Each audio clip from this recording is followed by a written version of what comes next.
Hello दोस्तों, स्वागत है आपका अपने चैनल में। दोस्तों, आज हमारी हिस्ट्री की एमसीक्यू सीरीज का 60 पार्ट है। चलिए आज की वीडियो स्टार्ट करते हैं। पहला क्वेश्चन है, भारतीय राष्ट्रीय आंदोलन के 1885 से 1905 की अवधि को कहा जाता है। उदारवादी चरण।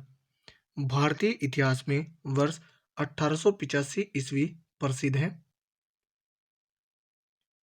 भारतीय राष्ट्रीय कांग्रेस की स्थापना के कारण। आधुनिक भारतीय इतिहास में गोकुलदास तेजपाल संस्कृत महाविद्यालय क्यों प्रसिद्ध है? भारतीय राष्ट्रीय कांग्रेस का प्रथम अधिवेशन यहीं हुआ था। 1885 से 1905 के काल के भारतीय राष्ट्रीय आंदोलन में उदारवादी नेताओं का प्रभुत्व था। उनके आंदोलन का मुख्य ढंग क्या था? संवैधानिक आंदोलन। भारतीय राष्ट्रीय कांग्रेस की पहली बैठक किस शहर में हुई थी?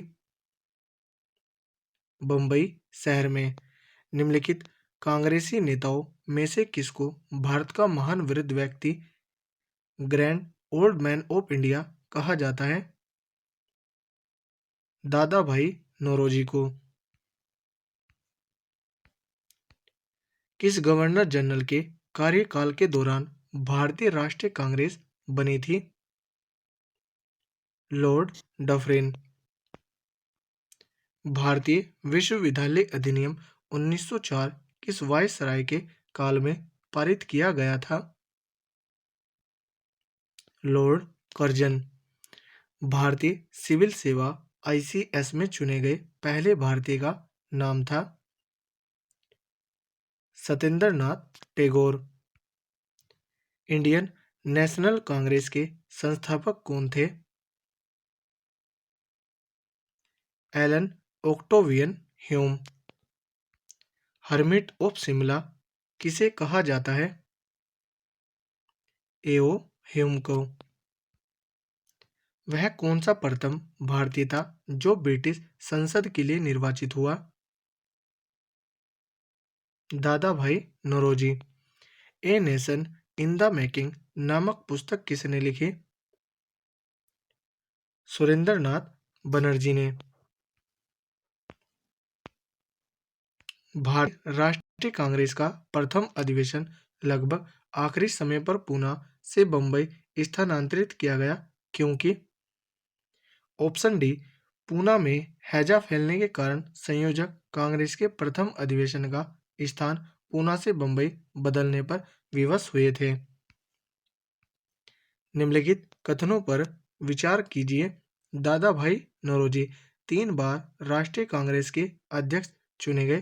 Poverty and un British rule in India नामक पुस्तक की रचना की। नेशनल सोशल कॉन्फ्रेंस की स्थापना की। इन कथनों में से कौन सा या कौन से कथन सही हैं? राइट आंसर होगा ऑप्शन बी, 1 और 2।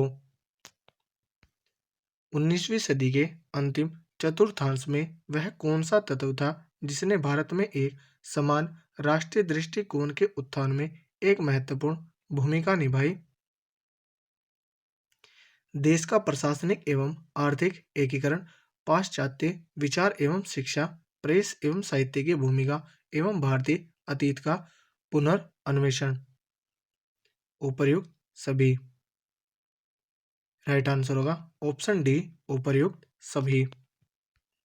1885 ईस्वी में भारतीय राष्ट्रीय कांग्रेस की स्थापना के पीछे कुछ तात्कालिक कारण थे। निम्नलिखित में से कौन सा कारण उसमें शामिल नहीं था? राइट आंसर है ऑप्शन बी, 1870 से 80 का द्वितीय आंग्ल अफगान युद्ध। किस ब्रिटिश वायसराय ने 1880 के दशक के प्रारंभ में विदेशी शासन के विरुद्ध भारतीय असंतोष को बढ़ाने में महत्वपूर्ण भूमिका निभाई थी? लेटन ने। लेटन द्वारा प्रस्तावित वैधानिक जनपद सेवा, जिसके तहत परीक्षा की आयु 21 वर्ष से घटाकर 19 वर्ष कर दी गई थी, कब लागू हुआ था? 1878 ईस्वी में। इल्बर्ट बिल विवाद किस वायसराय के कार्यकाल में उभरा था? रेपन के। भारतीय संघ के संस्थापक कौन थे? सुरेंद्रनाथ बनर्जी। भारतीय राष्ट्रीय कांग्रेस की अध्यक्षता किसने की? दादा भाई नौरोजी ने। भारतीय राष्ट्रीय कांग्रेस में निम्न में से किसको नरम दलीय नेता के तौर पर नहीं जाना जाता था? बाल गंगाधर तिलक को। भारतीय राष्ट्रीय कांग्रेस की स्थापना की गई वर्ष 1885 में। निम्न में से कौन नरम पंथियों में नहीं थे?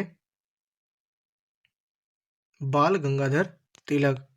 भारतीय राष्ट्रीय कांग्रेस के संस्थापक थे एक असैनिक सेवक। अधिकतर नरमपंथी नेता थे शहरी क्षेत्रों से। 1905 में बंगाल विभाजन किस वायसराय ने किया? लॉर्ड कर्जन ने। निम्नलिखित को उनके संगठन के आधार पर क्रमवार सजाइए। Option A Bombay association, Madras Mahajan Sabha, Indian association, Indian league. Right answer है ऑप्शन सी 1, 3, 4, 2। पहले बॉम्बे एसोसिएशन, फिर इंडियन एसोसिएशन, फिर इंडियन लीग और फिर मद्रास महाजन सभा। भारतीय राष्ट्रीय कांग्रेस का प्रथम मुस्लिम प्रेसिडेंट था बदरुद्दीन तैयब जी। ब्रिटिश हाउस ऑफ कॉमन्स का चुनाव जिस प्रथम भारतीय ने लड़ा था वह थे दादा भाई नौरोजी। किसने कहा था कांग्रेस पतन के लिए लड़खड़ा रही है, मेरी सबसे बड़ी अभिलाषा जब तक मैं भारत में हूं कांग्रेस की शांतिपूर्ण समाप्ति में सहयोग करना है? लॉर्ड कर्जन ने। भारतीय राष्ट्रीय कांग्रेस के 1905 के बनारस अधिवेशन के अध्यक्ष कौन थे? गोपाल कृष्ण गोखले। निम्नलिखित में से कौन भारतीय राष्ट्रीय कांग्रेस के स्थापना अधिवेशन में उपस्थित नहीं थे? सुरेंद्रनाथ बनर्जी। भारतीय राष्ट्रीय कांग्रेस के पहले अध्यक्ष कौन थे?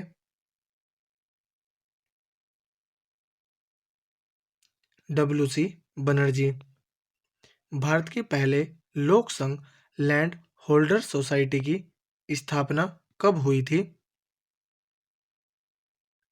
1837 में। तो दोस्तों यह थी हमारी वीडियो। अगर आपको अच्छी लगी हो तो कमेंट करके ज़रूर बताएं। धन्यवाद।